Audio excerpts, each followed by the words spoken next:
একটা সময় দেখতাম যে সবাই আওয়ামী লীগ করে, আর এখন দেখি যে কেউই আওয়ামী লীগ করে না আর কি। না, অবশ্যই আপনি যেটা বললেন, সাকিব ভাই তো গ্রেট প্লেয়ার, এবং গ্রেট প্লেয়ার যদি টিমে খেলে, টিমের তো কম্বিনেশন অন্যরকম হয়ে যায়।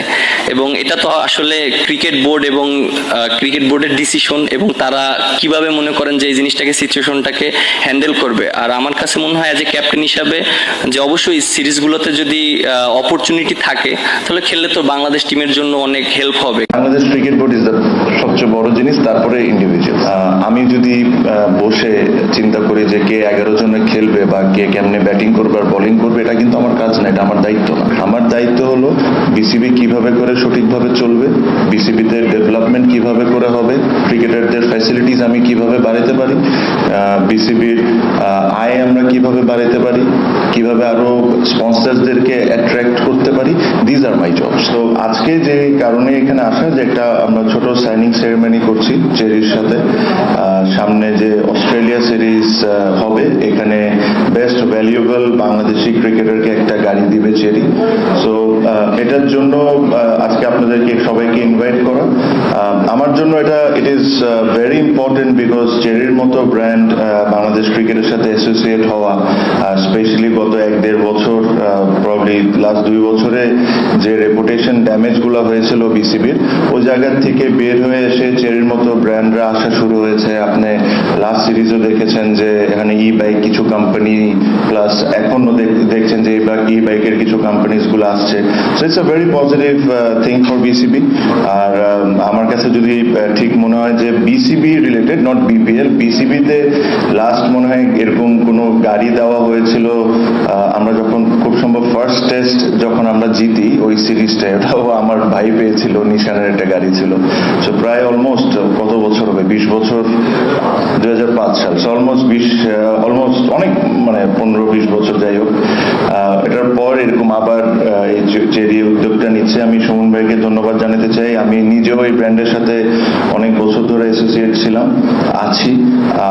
সো এটা এই একটা জিনিস, it is a matter of proud for me, because এরকম বড় বড় কোম্পানি যতটুকু বাংলাদেশ ক্রিকেটের সাথে অ্যাসোসিয়েট হওয়া শুরু হবে, এটা আমাদের ক্রিকেটের জন্য বেটার, প্লাস আমাদের ক্রিকেটারদেরকেও একটা ইনসেন্টিভস দেওয়া কোনো সিরিজে ভালো করার জন্য। সো এই কারণেই খুব ছোট এই সেরিমনিটা হবে। আমরা একটু সাইনিং সেরিমনিটা করব, করে আমরা, আই এম শিওর আপনাদেরও লাঞ্চ টাইম আছে, আপনারাও লাঞ্চে ফিরে যায়, আর ইনশাল্লাহ যে আমাদের যে লক্ষ্য আজকে বাংলাদেশের যে খেলা, ওই খেলাটা আমরা কমপ্লিট করব। আই এম শিওর ভবিষ্যতেও এরকম বড় বড় ব্র্যান্ড বিসিবির সাথে জড়িত হবে। এটাই আমাদের কাজ। এই কারণেই আমাদেরকে কিছু দায়িত্ব দেওয়া হয়েছে। সামনে ইলেকশনের পরও যে ইলেক্টেড বোর্ড আসবে, this is our part of our job. So এটাই আশা করি যে এই জার্নিটা, শোন ভাই, I hope this doesn't only stay till Australia series, but it continuous.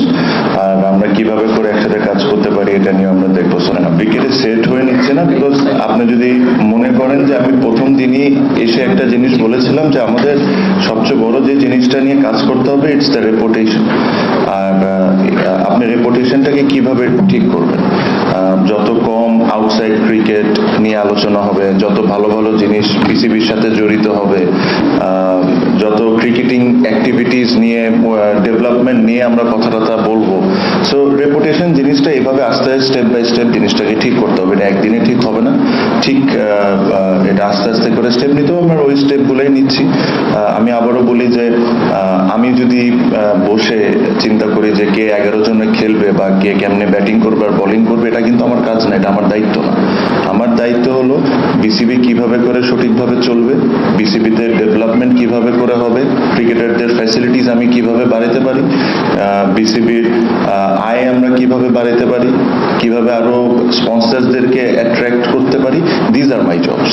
So আমি ওই আমার জবের আন্ডারে যেসব জিনিস পড়ে, আমি ওই জিনিসগুলো করার চেষ্টা করছি। মার্কেটিং ডিপার্টমেন্টের chairman mister Salman Ispahani, before I did this ceremony, I asked him that this is what I am doing, if you are happy can I go ahead? So উনিও ওনার অ্যাপ্রুভাল দিয়েছেন, দেখে আজকে এখানে বসে বলছি। সত্যি কথা, আই হোপ আপনাদের সবার মতো যে রেজাল্ট আমাদের পরে আসুক, but it's still a long way to go. ওয়েদারও একটা পার্ট প্লে করতে পারে, বাট আমি যদি কিছু না মনে করেন ক্রিকেট নিয়ে যে কেমন ব্যাটিং করা হচ্ছে না করা হচ্ছে, এটা যদি আমি নাই বলি বেটার। আমি কিছুক্ষণ আগে আমি একটা জিনিস বলেছি যে আমার কাজের অপশনসগুলো কি কি বা কি কি আমি কাজ করতে চাই, আমি অতটুকুর মধ্যেই আপাতত থাকতেছি। আমি যেটা বললাম যে কোন পার্টনারশিপ ভাই, নট রিলেভেন্ট ভাই, এখন ওটা হয়ে গেছে। I was very proud when I was playing, but এখন I have a different job to do. দোনোটা টিম দেখেছি, they are probably the best possible teams, যারা যেটা ওরা পাঠায়, অথবা একটা দুইটা প্লেয়ার হয়তো মিসিং থাকতে পারে, but it will be a good challenge for us. এই চ্যালেঞ্জটাকে আমরা কিভাবে নিতে পারি, আই এম শিওর যারা এটা দায়িত্ব আছেন, coaches, captain, selectors, I am sure they are working on it. So I am hopeful, দেখা যাক। আমার জন্য না, বাংলাদেশ ক্রিকেট বোর্ডের সাথে ওনারা জড়িত হচ্ছেন, আমি ম্যাটার করি না। হ্যাঁ, আমাকে বাংলাদেশ ক্রিকেট বোর্ডে আমাকে বাংলাদেশ ক্রিকেট বোর্ডে একটা দায়িত্ব দেওয়া হয়েছে। এই দায়িত্বের মধ্যে আমার একটা রেসপন্সিবিলিটি পড়ে যে to reach out to sponsors. So ওই যখন আমি এটা রিচ আউট করেছি, ওনারা আমাকে ওই সম্মানটা করেছেন। But this is all about Bangladesh cricket board. We all need to remember, Bangladesh cricket board is the সবচেয়ে বড় জিনিস, তারপরে ইন্ডিভিজুয়ালস।